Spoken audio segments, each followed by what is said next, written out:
अगर हमारा राज होगा तो हमारा ही सीएम होगा, हमारा ही डीएम होगा, हमारा ही।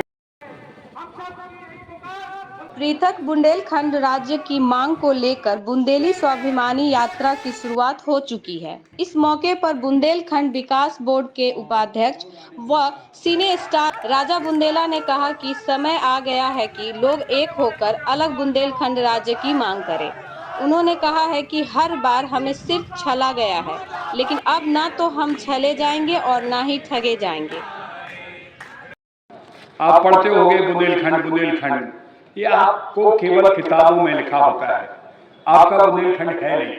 आप जहां हो तालबेट उसमें लिखा है ऊपरा, देखो उत्तर प्रदेश लिखा है ना, ऐसे ही उधर मध्य प्रदेश में मापरा लिखा रहता है, लेकिन ये कहते जरूर है कि उत्तर प्रदेश के है, ये उत्तर प्रदेश से आए हैं, ये नहीं है।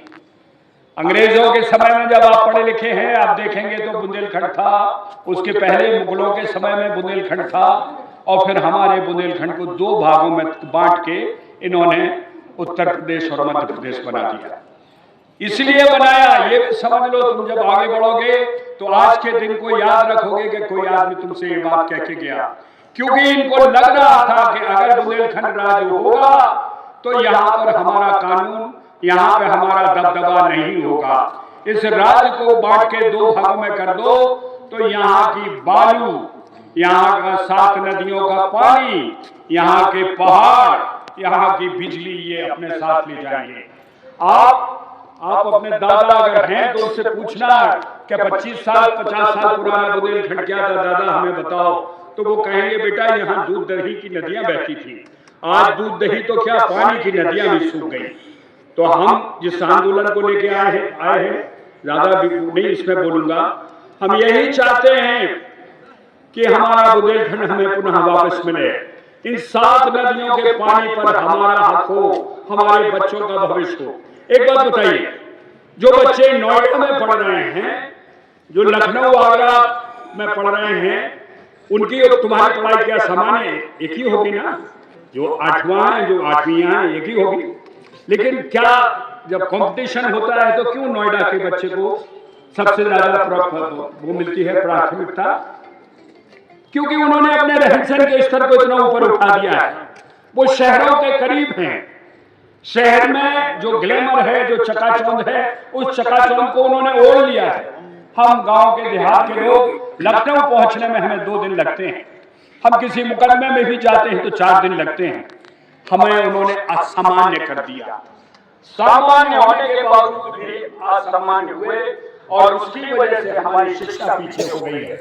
हमारे बच्चों को यहाँ से छोड़ के लखनऊ, दिल्ली, कानपुर यहाँ पढ़ने जाना होता है। हमारे यहाँ क्यों नहीं ऑल इंडिया मेडिकल इंस्टीट्यूट है, हमारे यहाँ क्यों नहीं ITI है? इसलिए क्योंकि दूसरे लोग हमें सत्ता में हमें चला रहे हैं। उसी सत्ता को हमें बदलना है, हमें अपने राज की मांग करनी है। अगर हमारा राज होगा तो हमारा ही सीएम होगा, हमारा ही डीएम होगा, हमारा ही दरोगा होगा, हमारे ही सारे लोग होंगे।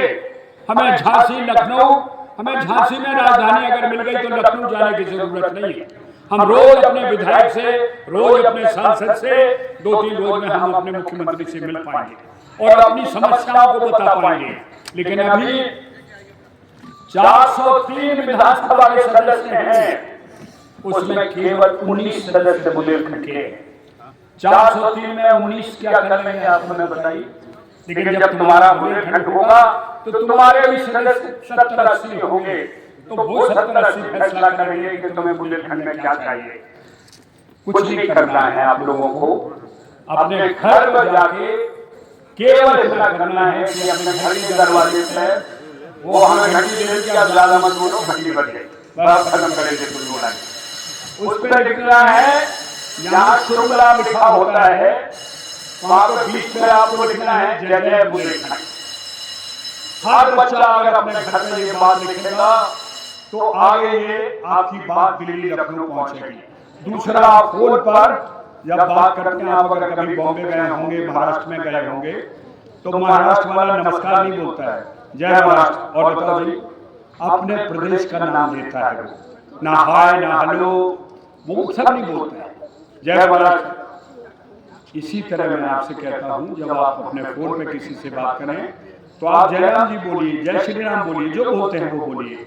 जयराम जी की जय जय बुंदेलखंड भैया का बात है तो वो अपनी बात बताएगा, अच्छा भैया फिर मिले जय जय बुंदेलखंड, तो वो भी जय जय बुंदेलखंड बोलेगा।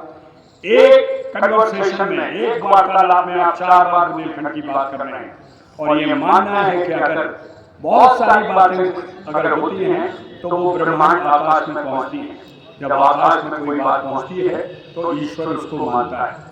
आज नहीं तो कल ईश्वर जब हमारी बात को मानेगा तो सरकार भी मानेगी और हमारा बुंदेलखंड राज बनेगा।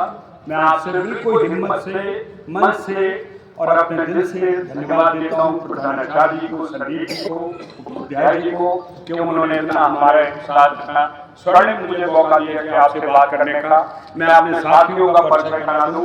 आप सुरेंद्र पाल सिंह जी हैं, इनके खुद के कॉलेजेस हैं, ये बच्चों को खुद शिक्षा दे रहे हैं, पूरे जालों से आए हैं। राठौर साहब हमारे साथ चले गए, एसआर कॉलेज के वो हैं, उनके संस्थापक।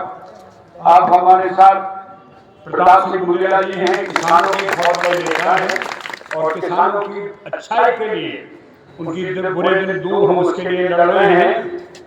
और घंटी बजा जो आप जानते हो, यहाँ की घंटी बजा के लोगों को ठीक कर रहे हैं, ये नंबरदार हैं, असली त्रिपाठी जी हैं, लेकिन ये घंटी बजा तुरंत हमारी पब्लिक को घंटी बजा कर रहे हैं। ये हैं सालवेट के, आप उसमें सिंह जी हैं, आप यहाँ के हमारे युवा नेता है, झांसी से आए हैं, हमारे साथ बराबर चल रहे हैं।